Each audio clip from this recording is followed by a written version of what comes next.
and welcome. And the first order of business is to approve the minutes from the April 10th, 2014 meeting. And I make a motion to approve the minutes. So moved. Unanimous. All in favor? Aye. Great. So welcome again to the meeting of the Campaign Finance Board for May of 2014. I would again like to thank Executive Director Amy LaPresse for her testimony before the City Council's Government Operations Committee on two proposed bills that will strengthen disclosure requirements both for candidates and independent spenders by requiring both groups to more clearly identify themselves on the face of their communications. One of these bills, Intro 148A is an apple, will require groups that fund independent expenditures to provide more information about the sources of their funding. Stronger disclosure will provide important information to the public and reduce the likelihood voters are confused by the many competing messages they see during the campaign season.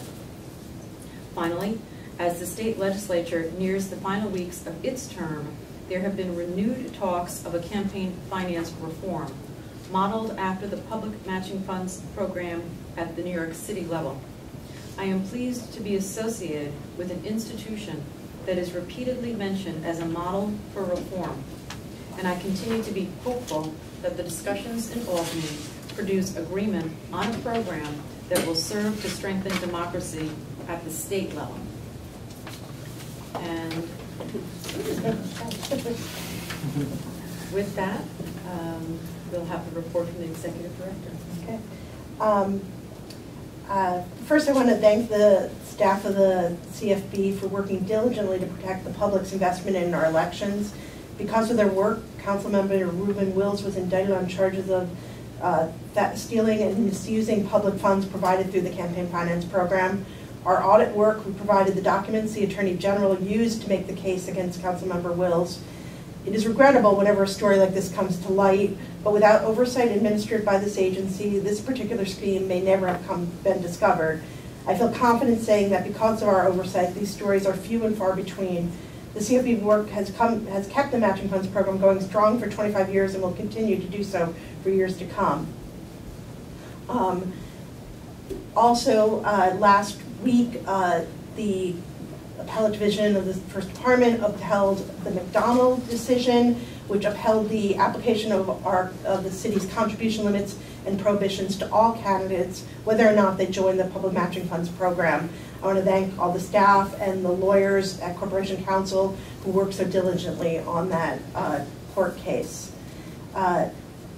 Also yesterday, our voter assistance unit with a series of partners engaged in a lobby day on voting issues in Albany, and they met with a number of state assemblymen and state senators to talk about initiatives to improve the voting process in New York State for the voters.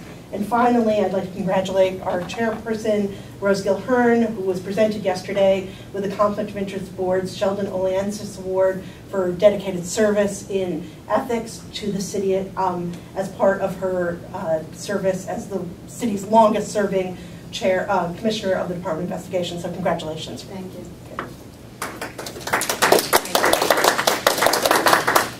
And now we'll have a report from the VAC Chair, Mark Chang. We held a public meeting. The Voter Assistance Advisory Committee held a public meeting on May 13th, at which we presented the report for the last election cycle. I want to congratulate the staff and thank the staff and the Voter Assistance Unit for the report. I encourage the public to read it. It's available on our website. It contains many interesting and sobering statistics about participation in the last elections.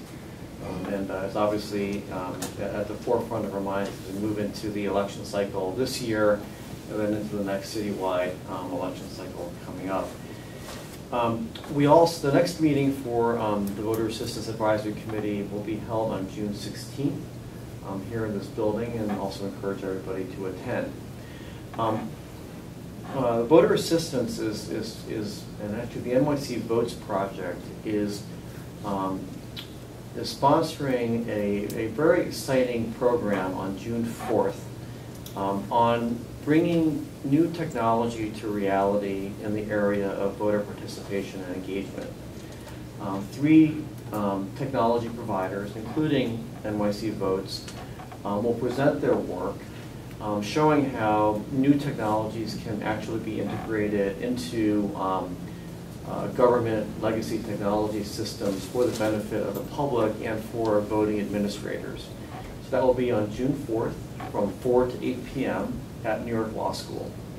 So I encourage everybody to show up if you can. Thank you. And now I'd like to move to go into executive session to discuss litigation, penalties, and other matters. So moved. Second. All in favor? So Steph has a recommendation for penalties.